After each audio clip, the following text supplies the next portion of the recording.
बिस्मिल्लाहिर्रहमानिर्रहीम, अस्सलाम वालेकुम। बाज़ दफ़ा बड़े अच्छे पढ़े लिखे फैमिली में भी डिस्प्यूट जो है वो हो जाता है और मामला जो है वो तलाक तक पहुंच जाता है, फिर बच्चों के इश्यूज़ जो हैं वो सामने आते हैं। ऐसे ही एक इशू जो है वो एक हाई प्रोफाइल फैमिली जो इनका खावन जो है वो पहले एमएनए रहे हैं और अब वालदा जो है वो इस वक्त मौजूदा सिटिंग एमएनए हैं। इनका क्या डिस्प्यूट है और बच्चों को लेके इनकी जो कार्रवाई है वो अदालत में क्यों आई है, से बात करते हैं, जिसके बाद सारा मामला जो है वो आपके सामने आएगा। सर, एक तो जो आपका इशू है सारा, वो काइंडली बताइए कि बच्चों के डिस्प्यूट का इशू क्या है आपका, तफसील से बना क्या। ये मोहतरमा नौशीन इफ्तिखार साहबा जो मदर हैं, जो इस वक्त सिटिंग एमएनए हैं,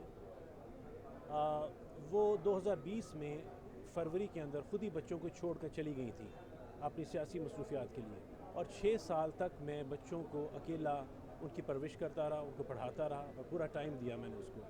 इस दौरान एक टेम्प्रेरी अरेंजमेंट जो थी वो लोअर कोर्ट ने बनाई और जिसको हम फॉलो करते रहे, और मोहतरमा जो थी उन्होंने इस सारे टेन्योर के अंदर मुद्दत में अपने बच्चों की तरफ कोई तवज्जो न दी और अपनी सियासत को उन्होंने प्रायोरिटी दी और बच्चों को उन्होंने एक सेकेंडरी हैसियत के तौर पर रखा, और जिसका इज़हार वो मुख्तलिफ मीडिया कैंपेन्स में भी करती रहीं। और बाकायदा पिछली हीयरिंग के अंदर जस्टिस अवैस खालिद साहब ने भी ये कहा और उनको तंबीह की कि आपकी सियासी मसरूफियात आपकी सानवी हैसियत रखती हैं, पहली आपकी प्रायोरिटी आपके बच्चे हैं। और बच्चों ने भी अपनी वालदा के जिस फोरम पे भी गए हैं, नीचे कोर्ट पे गए, ऊपर कोर्ट पे गए, हाई कोर्ट में गए हैं, उन्होंने हमेशा मेरी फेवर के अंदर ही बयान दिया कि हम अपनी वालदा के साथ नहीं रहना चाहते। उसकी वजह ये है कि वालदा उन पर टॉर्चर करती थी, मारती थी, और घराने को भी उसने एक सियासी तौर पर बच्चों को उसी तरह से परवान चढ़ाने की कोशिश की जिसको बच्चों ने एक्सेप्ट नहीं किया।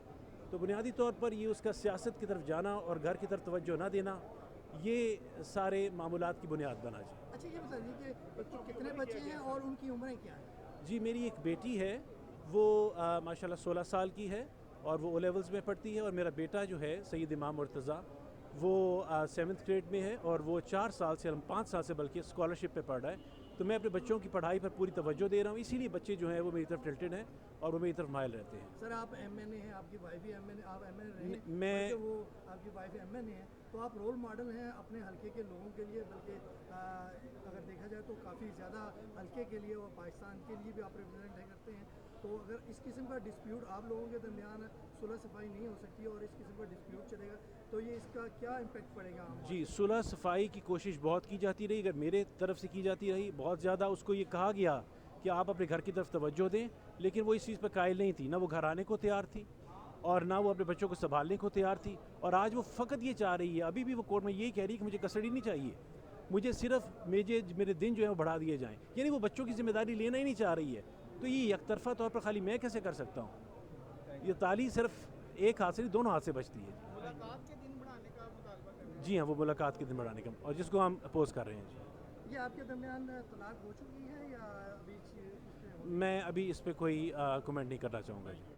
कस्टडी से रिलेटेड जो इश्यूज थे वो आज कोर्ट के सामने टेकअप हुए हैं। कोर्ट ने आज हियरिंग की है और उस हियरिंग के दौरान कोर्ट ने ये आर्डर किया है कि ये मीन वाइल जो बच्चे हैं वो फादर के पास ही रहेंगे और मदर के पास जो विजिटेशन स्केजुअल है छुट्टियों के अंदर वो फॉलो होगा और मदर बच्चों से मुलाकात करेगी, लेकिन बच्चे फादर के पास finally till the decision of high court ये रिट रहेंगे और इसका फाइनल जजमेंट जो है हाई कोर्ट छुट्टियों के बाद डिसाइड करेगी। कोई टाइम फ्रेम कर हुआ है मुलाकात का जो स्केजुअल नीचे से चल रहा है ना, उसी को कोर्ट ने कैरियर किया है। कोई नया किसी किस्म का स्केजुअल नहीं दिया, जो ऑलरेडी नीचे से ट्रायल केस में हुआ है, फिर अपलेट कोर्ट में हुआ है। अपलेट कोर्ट का डिसीजन जो है वो प्रेजेंटली इंप्लीमेंट हो रहा है और उसी को कोर्ट ने कहा कि इंप्लीमेंट करें बोथ पार्टी। सर, ये बताइएगा कि अब इसके बाद आगे फर्दर प्रोसीडिंग जो है हाई कोर्ट में वो क्या होनी है?